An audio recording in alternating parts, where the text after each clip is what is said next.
ნაპოლეონ ჰილი 1883-1970 წლები იყო ამერიკელი ავტორი და პირადი განვითარების პიონერი. აქ მოცემულია მისი ყველაზე მნიშვნელოვანი იდეები და პრინციპები. პირველი. აზროვნების ძალა. ჰილის ცენტრალური იდეა იყო, რომ ჩვენი აზრები ქმნიან ჩვენს რეალობას. რასაც ადამიანი ფიქრობს და რწმენით იღებს, ის ხდება რეალობად. ის თვლიდა, რომ წარმატება იწყება გონებიდან და რომ პოზიტიური, მიზანზე ორიენტირებული აზროვნება არის წარმატების საფუძველი. მეორე. გარკვეული მიზნის არსებობა.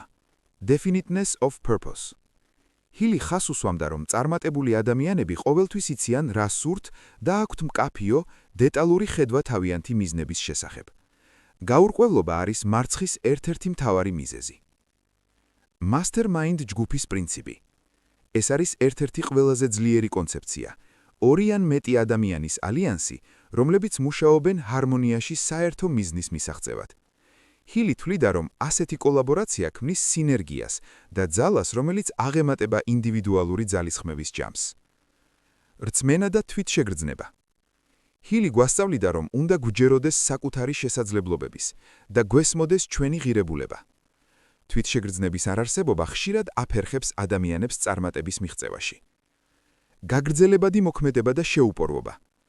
წარმატება მოითხოვს თანმიმდევრულ, ყოველდღიურ მოქმედებას და უარის უთქმელად გაგრძელებას წინააღმდეგობების მიუხედავად. ჰილი ხას უსვამდა დროებითი წარუმატებლობების შემდეგ ხელახლა ცდის მნიშვნელობას.